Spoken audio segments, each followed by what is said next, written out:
Diperlihatkan seorang wanita yang sedang telepon karena memesan paket COD yang tak kunjung datang. Suatu malam Sarah baru pulang dari kerja, perasaannya sangat bahagia karena akan makan gratisan dan dia juga tak lupa membawakan bunga kesukaan ibunya karena pada malam itu mereka berdua akan merayakan ulang tahun pernikahan orang tuanya.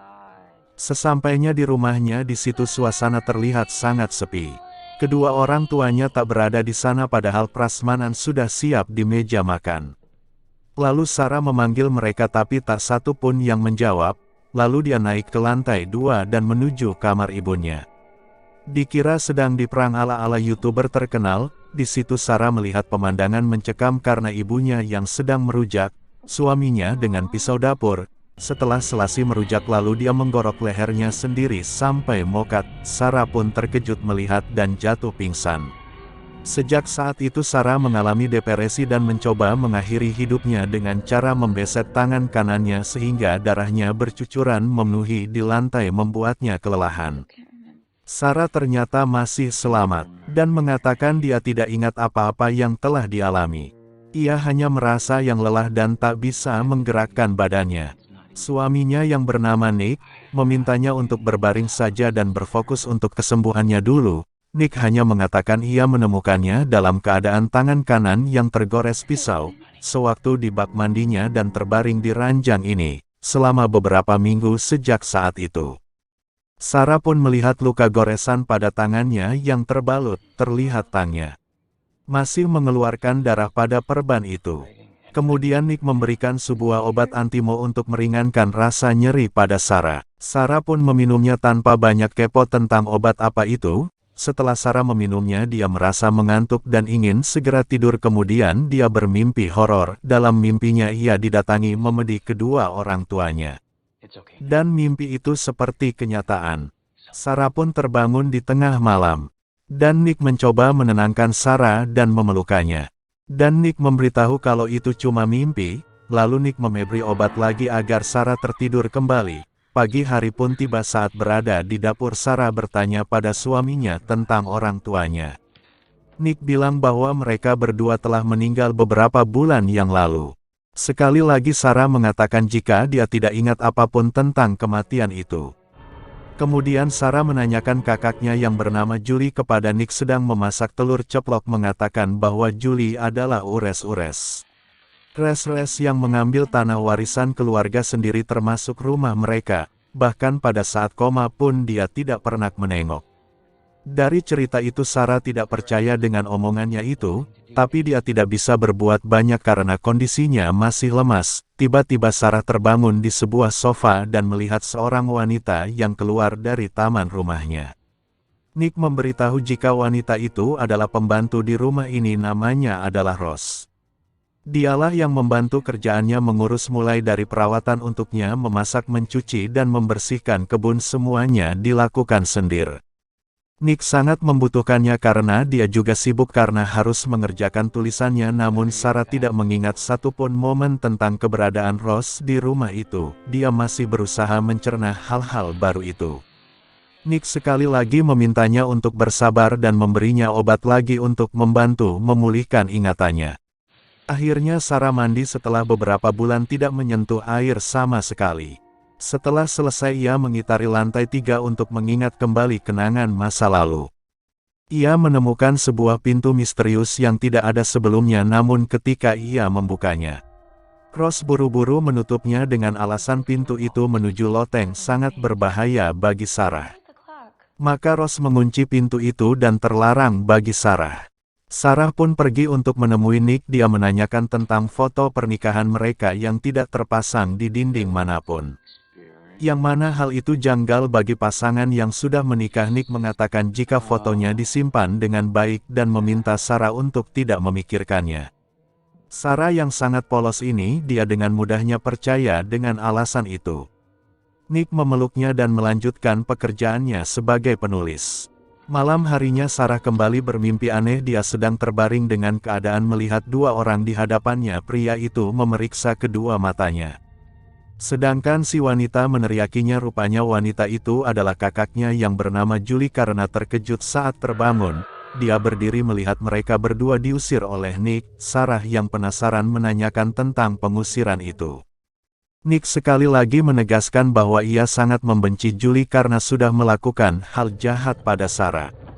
Kata Nick, kau tidak membutuhkannya orang lain. Karena sudah ada aku di sini semuanya akan baik-baik saja. Kalimat itu sangat terngiang-ngiang oleh Sarah. Terlihat di taman yang indah dan rapi. Di situ terlihat pekerjaan Ross sangat bagus, tapi Ross tidak mau pekerjaan ini dicampuri orang lain. Ada satu momen ketika Sarah menawarkan bantuan kepadanya, tapi malah Sarah ditolak mentah-mentah, bahkan Ross pun mengusirnya. Kemudian dia melanjutkan kegiatan merapikan bunganya kembali. Sampai ada sesuatu yang menarik perhatian Sarah, yaitu sejenis rumput liar tapi berlendir dan berlumuran darah. Melihat saja sudah aneh akibatnya Sarah memuntahkan cairan hitam pekat lewat mulutnya, entah apa itu. Ross yang melihat kejadian itu hanya terdiam. Sarah yang tak tahan kemudian memecatnya Ross. Untuk kesekian kalinya Sarah bermimpi aneh kembali, dia merasa sedang berjalan menjelajahi ruangan dalam rumahnya. Di sana terlihat suaminya sedang mengetik. Kemudian dia memasuki ruangan terlarang di sana yang sangat gelap. Tiba-tiba Nick datang dalam keadaan bertelanjang dada. Sarah memeluknya tapi darah pada tangannya menetes ke dada. Nick malah semakin bergairah untuk melakukan pengecrotan. Tiba-tiba Sarah terbangun di ranjang sendirian. Tiba-tiba ia mendengar bel pintu berbunyi menghampirinya. Dia bertemu dengan sosok berjenggot dan berpakaian hitam pekat. Pria itu memberikan sedikit nasihat bahwa Sarah sedang berada di tempat yang jauh dan sangat membutuhkan bimbingan untuk pulang. Sarah yang tidak paham dengan maksud pria itu, kemudian pria itu memberikannya sebuah kunci. Tiba-tiba pria itu menghilang setelah Nick datang menghampiri istrinya. Tapi Sarah mengatakan bahwa ia barusan berbicara dengan seseorang. Nick beranggapan jika Sarah sedang berhalusinasi. Nick masih menganggap jika mental Sarah belum sehat. Untuk menghibur hati Sarah, Nick memberikannya gaun berwarna merah. Ia memintanya untuk dipakai pada waktu pesta besok. Pesta itu rencananya akan dihadiri oleh semua rekan kerjanya. Sarah sangat senang mendapatkan hadiah itu. Semenjak kedatangan pria itu, Sarah semakin cemas. Dia menjalani kehidupannya. Kunci yang diterimanya diambil dari dalam loker lalu dikembalikan. Benda itu ke tempat semula. Ia takut jika sampai dia mengetahuinya karena Nick sangat posesif dalam memperlakukannya. Sekali lagi Nick memberikan madol kepada Sarah. Sarah meminumnya tanpa sepatah kata pun sementara Nick menyambut tamu di lantai bawah. Sarah mempersiapkan diri untuk berdandan dan memakai gaun merah yang diberikan suaminya. Hal aneh kembali terjadi. Sewaktu dia membaringkan badannya di atas kasur, dia melihat dirinya sedang tidak memakai gaun yang sama. Dan di sampingnya ada bayangan wanita sedang meneriakinya, tapi semuanya itu menghilang dalam sekejap. Namun, hal itu masih membayangi pikiran Sarah. Sarah menuruni tangga dengan anggun. Kedatangannya disambut oleh Nick dan ditunggu oleh banyak rekan kerjanya. Mereka saling memperkenalkan diri mereka masing-masing. Sarah tidak mengingat siapapun di sana. Suasana rumah sangat riuh oleh senda gurau. Sosok pria tadi muncul sekejap di depan rumah, tapi ada yang janggal di sini. Nick begitu santai di saat Sarah sedang didekati pria lain dan duduk di sampingnya. Bahkan pembantunya yang sudah dipecat juga diundang ke pesta itu. Sarah sangat membenci keberadaannya Ross. Nick menjelaskan jika dia sangat dibutuhkannya karena ia tidak bisa mempersiapkan hidangan pesta sendirian, apalagi menu utamanya adalah daging babi, yang sangat sulit untuk diolahnya.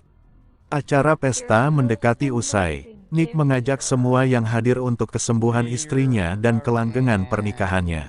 Kegiatan dilanjutkan dengan menyantap daging babi dengan penuh nikmat. Tetapi Sarah tidak ikut menyantapnya. Ia memilih meminum intisari, yang mana intisari tersebut telah dicampur dengan obat madol oleh Ross. Tanpa sepengetahuannya kemudian Sarah mendadak pusing. Semuanya terlihat wajah-wajah tertawa berseliweran di pandangannya. Pria yang duduk di sampingnya grepe-grepe paha Sarah.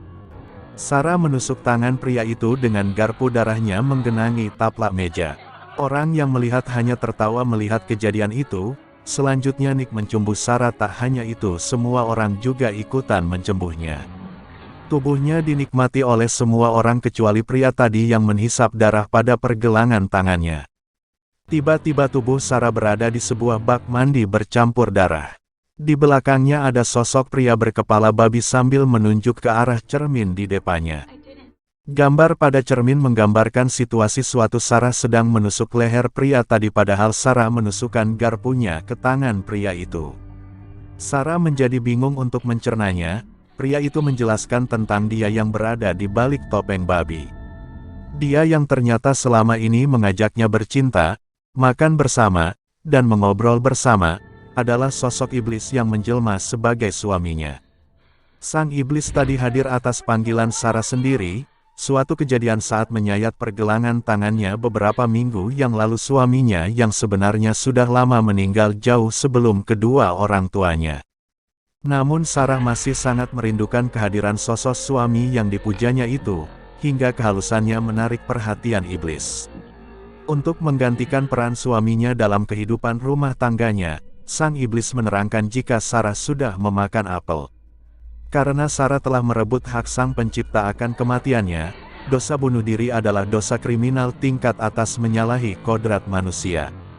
Sang iblis sangat menyukai dosa itu. Dia berupaya menyekap dan mengikat erat para pendosa besar ini agar tertipu dan terpedaya untuk masuk ke dalam neraka bersama para pendosa lainnya. Maka jelas sudah gambaran jika tubuhnya dinikmati rame-rame tadi Sarah mulai tersadar akan kesalahannya. Maka ketika sang iblis menggodanya kembali ia kabur dan mencari pertolongan dengan membawa kunci untuk bisa masuk ke kamar terlarang. Yang dilarang sebelumnya oleh Rose. Ruangan itu sangat gelap dan sempit. Di sana gerombolan iblis berusaha menyikapinya kembali. Tetapi Sarah berhasil menemukan jalan keluar dari lorong itu. Tepat di depannya ada sebuah ruangan dengan rak buku berjajaran rapi. Sampai Sarah menemukan sebuah buku yang merupakan hasil karya suaminya berjudul Sarah. Di dalam buku itu ada foto Rose yang merupakan si iblis betina dan semua tulisan pada buku itu tertulis kata apel di seluruh halamannya.